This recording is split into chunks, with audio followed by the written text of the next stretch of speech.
Hey, what's up? I'm Brett with Premier Guitar. I'm here in Mundelein, Illinois at Parker Guitars. I'm here with Chuck. Chuck, tell us a little bit about this process. It's really interesting. Okay, basically what I have here is a prepped guitar. It's raw. It's ready for composite. It's been sanded.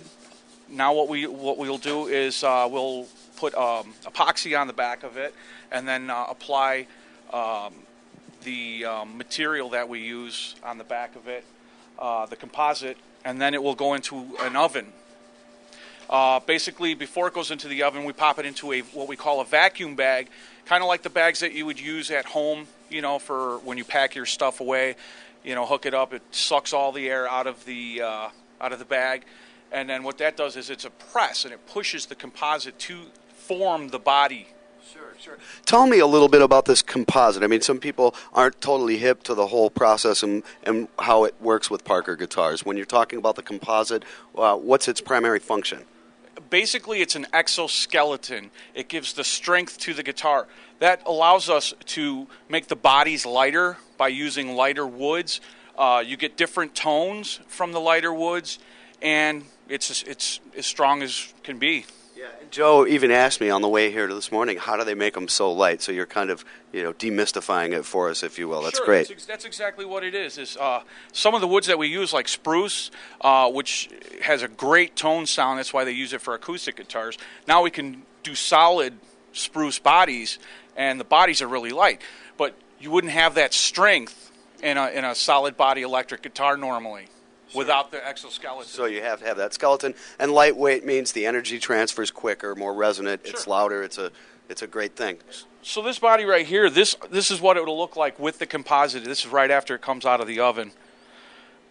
What's the process here? Okay, what we have to do is with the composite, the composite is heat activated, and what we have to do is we have to heat it up to around 250 to 300 degrees. What that does is it activates the glues within the composite, which will harden. Sure, and you also mentioned earlier it's a pretty pricey material, if I'm not mistaken, and there is something about the temperature has to be maintained, or you guys run into big problems. Right. Basically, when it comes in, it's packed in dry ice, and we have to make sure that it stays at the temperatures between 30 to 40 degrees. And what we have is an industrial freezer that we keep all the material in. Comes in these huge rolls, roughly 50 to 100 pounds a roll. That's damn cold in here, dude. We also, you can see where we have some of the material already prepped, cut into the shape of the guitar. Wow. That's something else. So it has to stay refrigerated until you bake it, otherwise it'll just lose its... Correct. What will happen is that the glue inside will start to go ahead and cure. Okay. And then it's no good, got it. Which would be very expensive. So, tell me a little bit about this oven over here. It looks kind of familiar. Well, it's like a restaurant. We got a walk-in freezer, and we got pizza ovens over here. Okay, so you guys actually use a pizza oven to cook these guitars? Yeah, the pizza ovens are the perfect size for us to actually put the guitars in. And if you look, we have a vacuum system. I was telling you before about the vacuum bags, and what we do is we vacuum the bags on the inside of the other room. Right. Then we disconnect them, bring them in here, and then make sure that they maintain the vacuum once they're in the oven. Oh, that's very cool. Okay, this is Fong. He's our fretboard guy. And what he's doing right now is he's cleaning off a fretboard where he just glued the frets onto the piece of composite. This is also composite. Okay. And those are stainless steel frets that we glue to the fretboard. Yeah, this is really interesting stuff. Jody told me earlier we were going to flip when we saw how these are made, and I got to tell you, we're flipping. It's way different than a regular electric guitar. Yeah.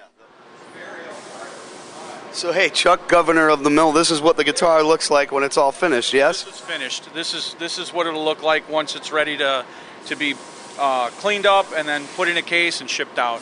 So, here's a question. The composite material... how are you getting the wood grain, or how are you getting this look? This is it's a wood body, and what we do is this is a trans top. The composite goes on the back. Right. That's where we need the strength. Then the top is the natural wood. This is a quilt maple top. We actually use a quilt maple top for this guitar. And And a lot of people might think that because of its lightweightness, it's really flimsy and it's not sturdy, but quite the contrary, I suppose. Right, the composite takes care of all of that. Matter of fact, years ago, Ken Parker actually did a ad where he had the Parker guitar put on two chairs, and he actually stood on top of them to show the straight. Yeah, exactly. Well, that's awesome. Chuck, thanks so much for giving us the inside scoop on how these cool, rad guitars are made. It's really a different deal. I'm Brett. You're watching PremierGuitar.com.